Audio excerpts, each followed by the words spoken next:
single day. I'm gonna make something great. That's my way. Hello everyone, and welcome back to my channel. I am Ginger Wolf, and this is Stripped Finance. I am a feature entertainer and stripper, not a financial consultant. So any and all information received from this channel is meant only for educational, informational, and entertainment purposes. So please, if you have any questions or concerns, take it up with your financial consultant. Now with that out of the way, let's enjoy today's video. Bye!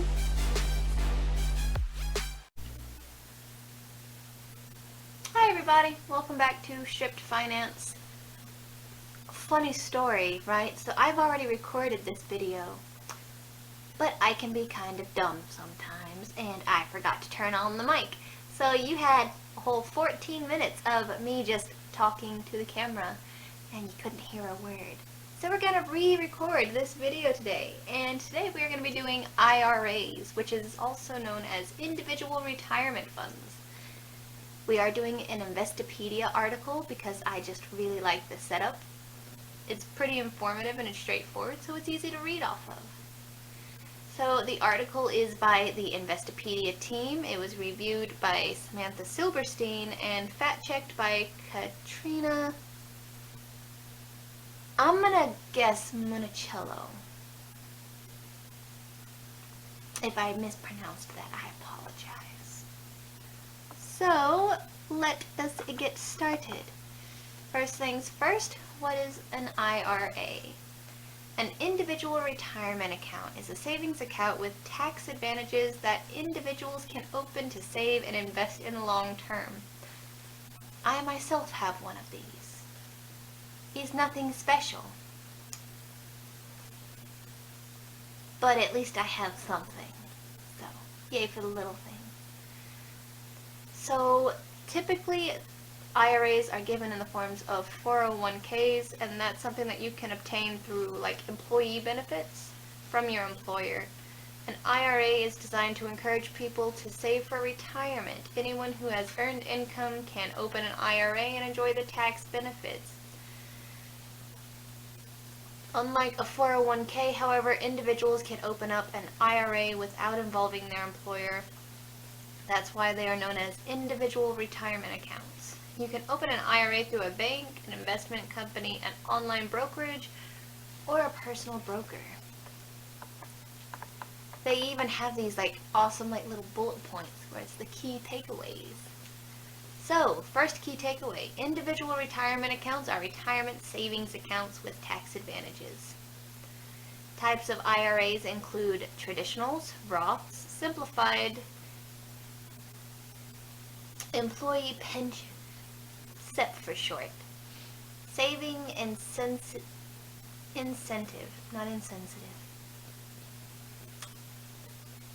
savings incentive match plan for employees, also known as simple.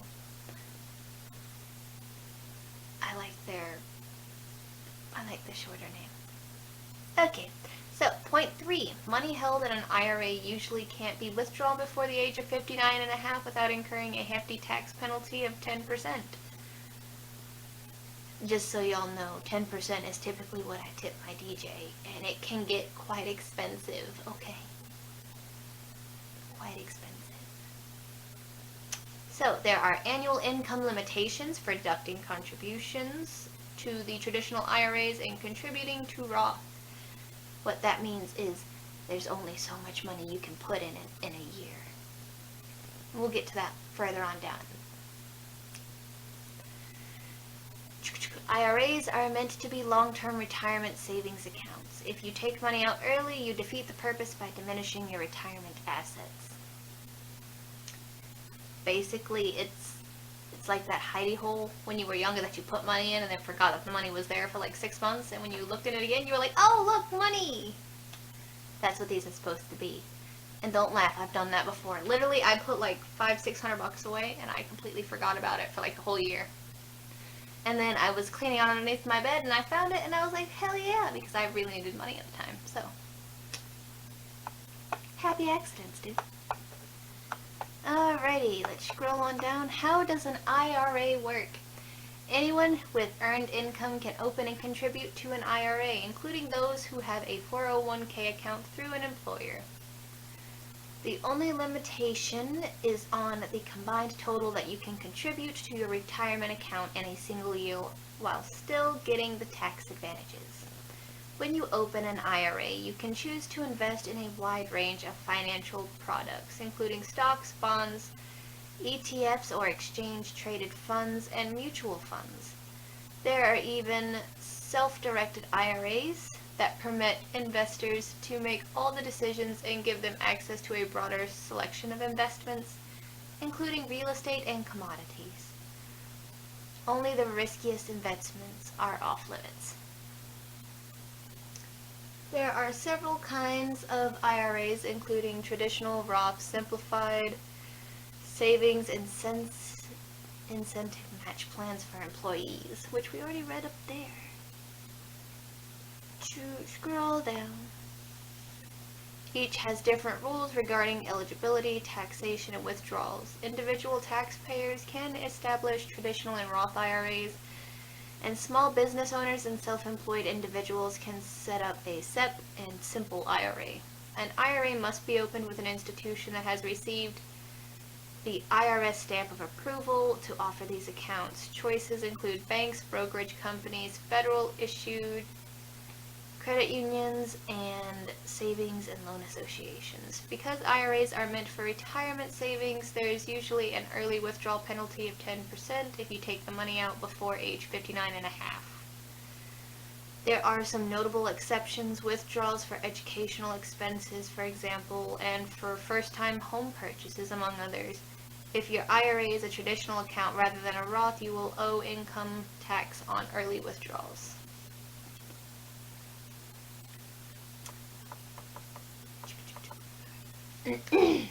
Important. It's even got like a little Harry Potter lightning bolt. It's great. You can only contribute to an IRA with earned income that meets the IRA definition. Income from interest and dividends, Social Security benefits, or child support does not count. Because they want to be picky. In my opinion, money is money. What are the rules of different types of IRAs? So the first one we have is the traditional.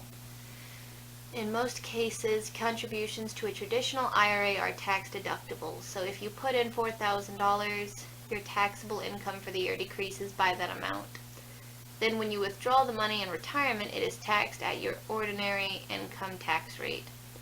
And that way your money grows on a tax-deferred basis.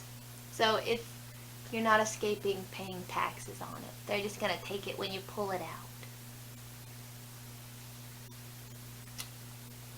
So for 2021 and 2022, the annual individual contributions to traditional IRAs cannot exceed $6,000 in most cases. If you are age 50 or older, you can contribute up to $7,000 per year. The extra $1,000 is considered a catch-up contribution because you waited a long time to get started. That's basically all it is. If you don't have a retirement plan at work, your traditional IRA contributions are fully deductible, but if you or your spouse, if you're married, have a retirement plan at work such as a 401k, a 403b, your modified adjusted gross income, MAGI, which is really fun to say, by the way. Makes me want to watch the Mummy movie.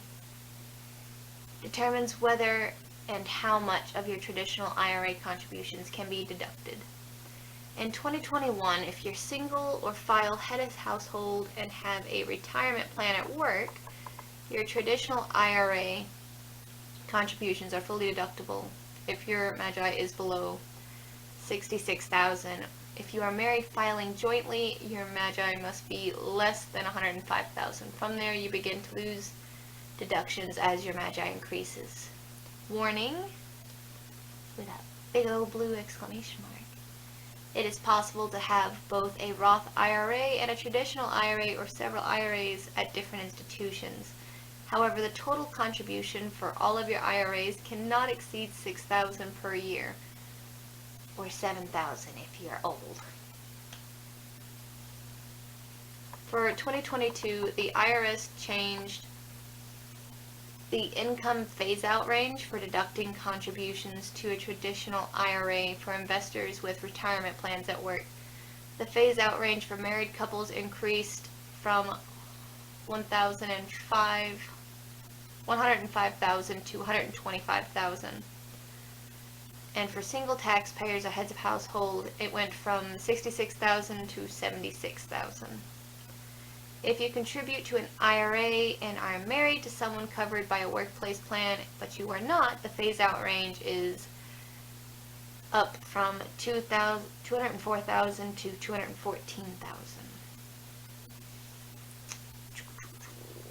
Okay guys, it's looking like this one's gonna have to be a two-parter. So I will see you on the next one where we'll get to like the minimum requirements and comparing IRA options and all that good stuff. And the bottom line, because that's what it says right there, the bottom line. Today's strip club shirt, right? Y'all say hello to Harold. But today's shirt is the pony clubs. If you've never been to the pony clubs, they're pretty much everywhere. Literally everywhere. It's worse than Hardee's. They're fabulous. So I have been to the ones in Illinois, Tennessee, and Alabama. Tennessee so far has been my favorite, but I've never been to a bad pony club. They're all really nice. So if you've never been, I highly encourage it, and I'll see you on the next one. Bye! Hi guys, thanks for making it this far into the video. While I'm cooking you up some new financial advice, don't forget to like, comment, subscribe, and if you can, share. And I'll see you next time. Bye!